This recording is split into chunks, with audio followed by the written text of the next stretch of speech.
జీవము గల దేవుని మాటలు పరిచర్యను ప్రోత్సహించండి. మీ ప్రోత్సాహాన్ని మరిన్ని వీడియోస్ కొరకు మన ఛానల్ని సబ్స్క్రైబ్ చేయడం ద్వారా తెలియపరచండి. లైక్ చేసి షేర్ చేయండి. ఈ సువార్త పనిలో మీరును పాలుభాగస్తులు కండి. జీవం గల దేవుడి మాటలు వింటున్న మీ అందరికీ వందనాలండి. జీవం గల దేవుడి మాటలు ఈరోజు మీతోని నాతోని ఏం మాట్లాడుతున్నారో ఇందామరి ప్రియా దేవుడి సంఘస్థులారా, ఈరోజు వాక్యాంశము ఇర్మియాలాగా విశ్వాసం. హల్లెలూయా. ప్రియా దేవుడి సంఘస్థులారా, మీరంతా బాగున్నారు కదా? దేవుడి కృప చూపించి మనకి మరొక నూతన రోజు అనుగ్రహించారు. ఆయన మన గొప్ప చేయడానికి, ఆయన మనలో మనం అందరం ప్రకాశించడానికి మరో ఉదయకాలమే లేచి ప్రార్థనలు చేసుకున్నారా? బైబిల్ చదివారా? మరి ఇంకా ప్రార్థన చేసుకోకపోతే తొందరగా ప్రార్థన చేసుకోండి. బైబిల్ చదవండి. మన జీవితానికి ఎంతో ఆదరణ అండి. మొదటి స్థితిలో ప్రార్థించినప్పుడు చాలా ఆసక్తిగా ప్రార్థిస్తున్నారు. రాను రాను దాన్ని పెరగట్లేదు కానీ తగ్గిపోతుంది. ఒకవేళ మీలో అలా ఉంటే కనుక ఈరోజే మళ్ళీ మొదటి స్థితికి రండి. ఎక్కువగా ప్రార్థించండి. ప్రార్థనకు ఆటంకపరిచి ఏమతి ఉన్నాయో దూరం చేసుకోండి. అనేకుల కొరకు ప్రార్థించండి. చదువుకున్న విద్యార్థుల కొరకు, ప్రయాణాల కొరకు, మరి వస్తున్న కరువు కాలం ఎదుర్కొనే శక్తి దేవుడు మనకి ఇవ్వాలని, ఎండలు తీవ్ర తగ్గాలని వాటి కోసం భారం కలిగి ప్రార్థించండి. మీకోసం నేను ప్రార్థిస్తున్నానండి. అలాగే ఈ దినము జీవంగాల దేవుడి మాటలో ఏం మాట్లాడుతున్నారో మొదటి నుంచి చివరి వరకు విందాం. ఆ రీతిగా మన హృదయాలు సరి చేసుకుని ప్రభు రాకకే సిద్ధపడదాం. ఈరోజు వాక్య భాగము ఇర్మియా గ్రంథము 20వ అధ్యాయం 13వ వచనం. యెహోవాను కీర్తించండి, యెహోవాను స్తుతించండి, ఎందుకంటే ఆయన దీనుల ప్రాణమును దుష్టుడి చేతులుంచి రక్షించును. హల్లెలూయా. ప్రియా దేవుడి సంఘస్థులారా, ఈ దినం పరిశుద్ధాత్మ ద్వారాగా ప్రభు మనకి ఇక్కడ తెలియజేసిన మాటలు ఏంటంటే, యెహోవాని స్తుతించండి, యెహోవాని కీర్తించండి, ఎందుకంటే ఆయన దీనుడు ప్రాణాలు దుష్టుడి చేతులుంచి రక్షించునంటండి. హల్లెలూయా. ఎవరు దీనులు? ఎవరు ఆయన చేతిలో దీన మనసు కలిగి ఉంటారో వారిని రక్షిస్తారంట. అహంకారులు కాదండి, గర్విష్ఠులు కాదండి, అబద్ధాలు చెప్పిన వాళ్ళు కాదండి, అంతకుల్ని కాదండి, దొంగతనం చేస్తున్న వారిని కాదు, కొండాలు చెప్పేవారిని కాదు. ఈ దీన మనసు కలిగిన వారు, దీన మనసు కలిగినవారు పశ్చాత్తాపంతో దేవుని స్తుతిస్తారండి. ప్రార్థన చేసి అబద్ధలాడేవారిని కాదు దేవుడు చెప్తుంది. ఈరోజు మనకి మీ మాటలు వింటుంది ఎవరైనప్పటికీ కూడా సూటిగా దేవుడు నీతోనే చెప్తున్నాడు. దేవుణ్ణి స్తుతించమంటున్నాడు. నీ స్థితిగతులు ఏదైనప్పటికీ కూడా ఈ గతించిన వారంలో నీ పరిస్థితులు ఎలా ఉన్నాయో, ఇదిగో మనం మళ్ళీ వారంలో వచ్చాం. ఈ వారంలో నీ పరిస్థితి నెమ్మదిగా సాగాలంటే నువ్వు దేవుని స్తుతించాలి. నీ పరిస్థితి ఏదైనప్పటికీ కూడా దేవుని స్తుతిస్తూ నీ ప్రయాణం సాగించాలి. నీ దేవుని స్తుతించాలి అంతే తప్ప ఈ నోటితో దేవుని స్తుతించి ఈ నోటితో దుర్భాషలాడే వారికి దేవుడు రక్షిస్తానని చెప్పలేదు. ఇక్కడ ఈ మాట చెప్తుంది ఇర్మియా ప్రవక్త అండి. ఇర్మియా ప్రవక్త అంటే సామాన్యుడు కాదండి. బైబిల్లో ప్రవక్తల గంట ప్రవక్త అండి ఆయన. హల్లెలూయా. గొప్ప ప్రవక్త చెప్తున్న మాట, యెహోవాని స్తుతించండి, ఎందుకంటే ఆయన దీనుల ప్రాణాలు మరి అపవాది చేతుల నుంచి విడిపించనని చెప్తున్నారు. అంటే మన ప్రాణాలు రక్షించేవాడు ఆయన. చాలామంది ప్రాణం భయంతో ఉంటారు. ఇక ఇప్పుడు మన మధ్యలో మాకు గల్ఫ్ కంట్రీలు దాకా యుద్ధాలు జరిగినాయి కదండి.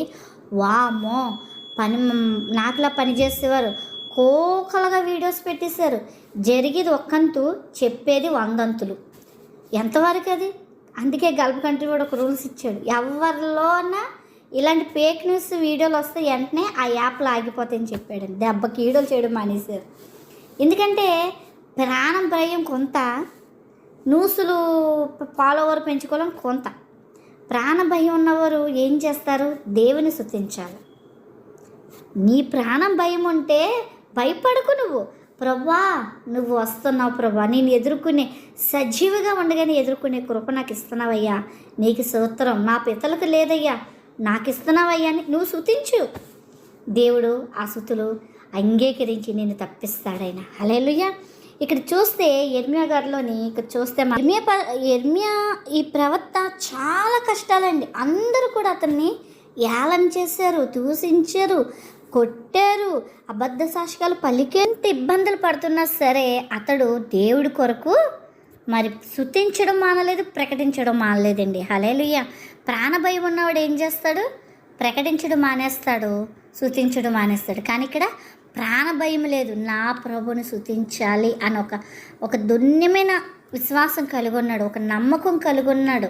చూడండి, మరి దానియేలు గ్రంథంలో 3 వ్యక్తులు చూస్తాం దేవుని గణపరచాలని. మా దేవుడు రక్షించినా పర్వాలేదు, రక్షించకపోయినా పర్వాలేదు, మేము అందులో తోసేయండి, మేము కాలిపోతాం అన్నారు అంతే. హల్లెలూయా. దేవుడు ఆ 3తో పాటు 4వ వ్యక్తికి అక్కడ ఉన్నాడండి. వారి తలింటికి కూడా కాలలేదంట. మన దేవుడు గొప్పవాడండి, దుష్టుల చేతుల నుంచి విడిపించేవాడు. మరి దేవుడి చేతులు నువ్వు నేను ఉండాలంటే ఆయనకి విరోధమైనది ఏది మనలో ఉండకూడదండి. అలాగే కష్టాల్లో ఉన్నప్పుడే దేవుని అత్యధికంగా స్తుతించాలండి. ఎందుకంటే ముందుగా మనం నమ్మాలి, మన దేవుడు రక్షిస్తాడు. ఆనాడు దానియేలు గ్రంథంలో సద్దెక్కి మసి అదేమంటారు, వారి 3 పేర్లు నాకు అన్నట్ల, వారి 3ని కాపాడిన దేవుడు మమ్మల్ని కూడా కాపాడుతాడు, మమ్మల్ని కూడా కాపాడుతాడు. యెర్మీయా కాపాడిన దేవుడు మమ్మల్ని కాపాడుతాడు, పౌలు కాపాడిన దేవుడు మమ్మల్ని కాపాడుతాడు. మా పక్షాన మా దేవుడు ఉన్నాడు, యుద్ధం యెహోవాదే అని నువ్వు స్తుతించాలి తప్ప ఏదో సమస్య వచ్చిందని, ఏదో ఇబ్బందులు వచ్చినాయి అని ప్రార్థన మానేస్తారు, దేవుని స్తుతించడం మానేస్తారు. చాలామంది ఈ మధ్యకాలంలో వెనక్కి తిరిగిపోయిన వారిని నేను చూస్తూనే ఉన్నానండి. ఎందుకు? ఏదో చిన్న సమస్య అండి. మొన్న ఒక టీం ఉంటుందండి, ఆ టీంలో 10 ఏళ్ళ నుంచి ఒక గొర్రె పిల్లని పెంచుకుంటున్నాడంట, ఒక ఆవుని పెంచుకున్నాడంట. అతను గొర్రె పిల్ల అంటే ఒక గొర్రె పిల్లని ఆవుని పెంచుకుంటూ వచ్చారంట. అయితే సడన్గా ఆవు చాలాసార్లు వినింది, అది చాలాసార్లు ఉంది. అయితే అది ఏమైందంటే సడన్గా చనిపోయింది. 10 సంవత్సరాలు దానికి పెంచుకుంటూ మరి చనిపోయిందంట. దానికి పుట్టిన పిల్లలు ఉన్నారు, అన్నీ ఉన్నాయి, ఎంతో ఎక్కువగా ఇష్టపడ్డాడంట. అది చనిపోయిందని దానికోసం ప్రార్థన చేస్తాడు, అది బ్రతకలేదని వెనక్కి తిరిగిపోయాడండి ఒక వ్యక్తి. నాకు చాలా చిత్రం వేసింది. యోగు 10 మంది కుమార్తెలు చనిపోయారు, స్వరూపం కూడా లేకుండా అయిపోయింది, రోగం శరీరం కూడా సహకరించదు, బూడిదలో ఉండి మరి సిల్ల పెంకులతో తన కురుపులు గోక్కుంటున్నాడు. అంత యోగే దేవుని గణపరిచి దేవుని అద్దుకున్నాడు, 200గా దీవించబడ్డది. ఒక ఆవు చనిపోయిందని, తను ప్రేమించిన ఆవు చనిపోయిందని దేవుని విడిచిపెట్టాడు. ఎలా కనబడుతున్నాడు వీళ్ళకి దేవుడు అనిపించిందండి నాకు. ఏటీఎం కార్డా, ఏటీఎంలో డబ్బులు వచ్చినప్పుడు రాకపోతే ఆ ఏటీఎంని విడిచిపెట్టి చాలామంది ఏటీఎంలు కొట్టేస్తున్నారు. ఎందుకంటే ఒక్కసారి పని చేయకపోతే కొడతారు చూడండి, డబ్బమని. నేను వీడియో చూస్తూ ఉంటాను చిన్ని. ఆ డబ్బులు రాకపోతే అలాగే ఏసైని గుండెల మెత్తని వెళ్ళిపోతున్నారు. ఆయన మన కొరకు ప్రాణం ఈ చిన్న ఆటల కోసం విడిచిపెట్టినాక మన కోసం ప్రాణం పెట్టారు. బైబిల్ చూడండి, భక్తులు యెర్మీయా లాంటి భక్తుడు ఎన్ని శ్రమలు వచ్చినా సరే దేవుని విడిచిపెట్టలేదండి, దేవుని స్తుతించడం విడిచిపెట్టలేదండి. మరి నువ్వు నేను ఎందుకు దేవుని అధికంగా స్తుతిద్దామండి ఏ పరిస్థితి అయినప్పటికీ. హల్లెలూయా. నీ పరిస్థితులు, నీ కడుపును పుట్టిన బిడ్డే సడన్ పరిస్థితుల్లో చనిపోవాల్సి వస్తుంది, లేదా మరణకణ పరిస్థితులు నువ్వే రావచ్చు, నీ పరిస్థితే ఉండొచ్చు. అయినప్పటికీ దేవుని స్తుతించు. దేవుడు నీ దగ్గర నుంచి ఒక వస్తువు తొలగిస్తాడంటే 2 వస్తువులు నీకు అనుగ్రహిస్తాడు. విశ్వసించు, అధికంగా నమ్మైంది. నువ్వు ఈ వారంలో ఎటువంటి పరిస్థితులను నువ్వు ఎదుర్కోవచ్చు, కానీ దేవుడి మీద విశ్వాసించి ఎదుర్కో ఆ పరిస్థితి. యెర్మీయా ప్రవక్త గారు కష్టాలు చూసుకుంటే ఆయన దేవుని ప్రకటించాడని ఒషూర్ అన్న ఒక రాజు అతన్ని బంధించాడండి. కదిలిపోతాడేమో, పారిపోతాడేమో అని అతను కదలకుండా బండల కేసు కట్టాడంటే అండి. ఇప్పుడున్న ప్రజలందరూ కూడా యెర్మీయా చెప్పేది వినేవారు కాదంటండి, యెర్మీయాని ఏలం చేసేవారంటే అండి. యెర్మీయాని చాలా ఇబ్బందులపై మాటలతో కూడా ఇబ్బంది పెట్టారు. అయినా సరే అతని హృదయంలో దేవుడు వాక్యం మండుతూ ఉన్నదంటే అండి. హల్లెలూయా. ఉండేవాడు ఎప్పుడు కూడా యెర్మీయాలాగా ప్రకటించకుండా ఉండడండి, వెనక్కి తిరిగిపోడండి, ప్రార్థించడం మానేయడండి. శ్రమల్లోని అధికంగా ప్రార్థిస్తారు. మాకు ప్రేయర్ గ్రూప్ నడుస్తుంది కదండి, అడుగుతానమ్మా ప్రార్థన చేయడం రాలేదేంటో అమ్మంటే పరిస్థితులు చెప్తూ ఉంటారు. కానీ యెర్మీయా గారు చూసారా, ఏ పరిస్థితులైనా సరే దేవుని స్తుతించాడంటే అండి. హల్లెలూయా. అలాగుండాలండి మనం. స్తుతికి ఆటంకం రాకూడదు. మనం తినే ఆహారం ఆటంకం వచ్చినా బ్రతికేస్తాం. దేవుని స్తుతించే పనిలో ఆటంకపడితే మన ఆత్మీయ జీవితం దిగజారిపోతుందండి. ఒక్కసారి బ్రేక్ పడిందంటే దాని ముందుకు సాగలేమండి. మీరందరూ ఒకసారి ఆలోచించండి, మొదటి స్థితిబత్తులోనే ఉన్నారా మీరు? మొదటగా ఫస్ట్ దేవుణ్ణి ఎలాగ ఆరాధిస్తున్నారా అలాగే ఉన్నారా? అలాంటి ప్రార్థన చేస్తున్నారా? ఎందుకు చేయలేకపోతున్నారు? ఒకరోజు నీలో బ్రేక్ వచ్చింది, దాన్ని కొనసాగలేకపోతున్నావు. ఆ బ్రేక్ని మళ్ళీ నువ్వు ఫుల్ఫిల్ అంటే ఫుల్గా నింపుకోవాలంటే మొదలుపెట్టు ప్రార్థన. ఏ స్థితి అయినప్పటికీ ఆయన స్తుతించడం మానవద్దు. కీర్తనల గ్రంథం చూడండి 34వ అధ్యాయం 6వ వచనం చూడండి. ఈ దీనుడు మొరపెట్టగా యెహోవా విని అతడు శ్రమలన్నిటి నుంచి కూడా అతడు విడిపించును, అతన్ని రక్షించును. హల్లెలూయా. చూడండి, దీనుడు మొరపెట్టగా ఆ ప్రార్థన దేవుడు ఆలకించి అతన్ని అన్నిటి నుంచి రక్షించునంట.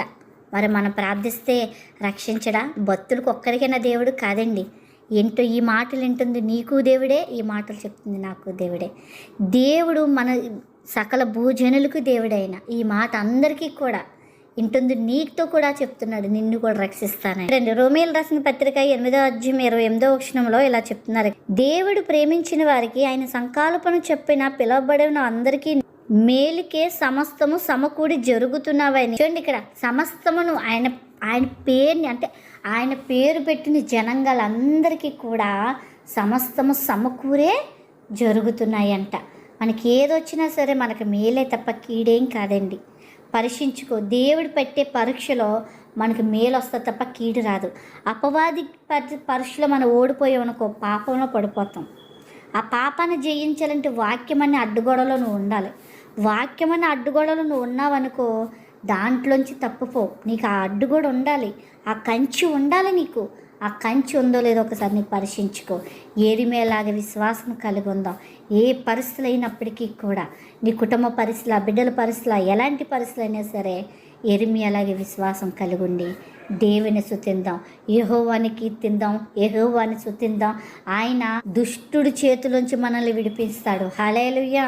ప్రార్థన చేయండి. మీ కుటుంబాల కొరకు ప్రార్థన చేసుకోండి. మీ పిల్లల కొరకు ప్రార్థన చేయండి. దేవుడు దుష్టుడి చేతుల నుంచి మనల్ని విడిపిస్తాడు. ఒకవేళ మీరు ఎవరైనప్పటికీ కూడా ఈ పరిస్థితులు ఎలాంటి ఎదుర్కొంటున్నప్పుడు కూడా స్తుతిని మాత్రం మానొద్దు. దేవుని స్తుతిస్తూ దేవుడి కార్యాలని జీవితంలో చూస్తావు. ఆ రీతిగా నీ హృదయాన్ని సిద్ధపరచుకో. అటు కృపాదేనితే ప్రభు మనందరికీ దినము అనుగ్రహించును గాక. ఆమేన్.